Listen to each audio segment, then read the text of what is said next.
رب العالمين والعاقبة للمتقين والصلاة والسلام على سيد الأنبياء والمرسلين أما بعد أعوذ بالله من الشيطان الرجيم بسم الله الرحمن الرحيم قل هل يستوي الذين يعلمون والذين لا يعلمون وقال النبي صلى الله عليه وسلم فضل العالم على العابد كفضل القمر ليلة البدر على سائر الكواكب او كما قال علیہ الصلوۃ والسلام۔ عزیز طلباء کرام، اللہ رب العزت کا ہم سب سے پہلے شکر ادا کرتے ہیں کہ اللہ رب العزت نے ہم تمام کو علم دین حاصل کرنے کے لیے جمع کیا ہے۔ میں نے جو آیت پڑھی ہے اس آیت کے اندر اللہ رب العزت علم والے کی شان اور اس کا مقام اور اس کا مرتبہ بیان کر رہے ہیں۔ فرمایا قل هل يستوي الذين يعلمون والذين لا يعلمون، کہ علم حاصل کرنے والے اور اہل علم حضرات اور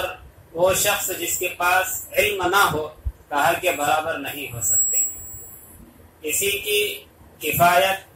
اور اسی کی تائید حضور پاک صلی اللہ علیہ وسلم کی حدیث مبارکہ جو میں نے خطبے کے اندر پڑھی ہے، فضل العالم علی العابد، کہ ایک عالم دین کی فضیلت ایک عابد کے اوپر کفضل القمر لیلۃ البدر علی سائر الکواکب،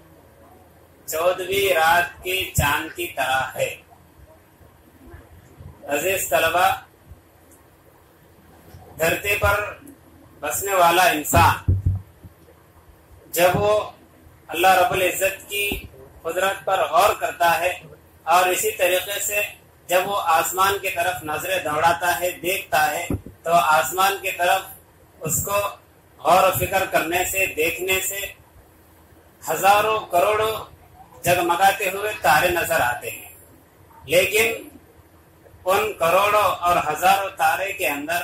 اگر کوئی چمکنے والی چیز ہے تو وہ چاند ہے، اور اسی چاند کی تشبیہ ایک عالم دین کو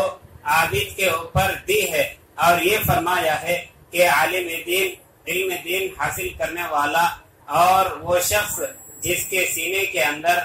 علوم نبوت کہا کہ پیوست ہے اور جو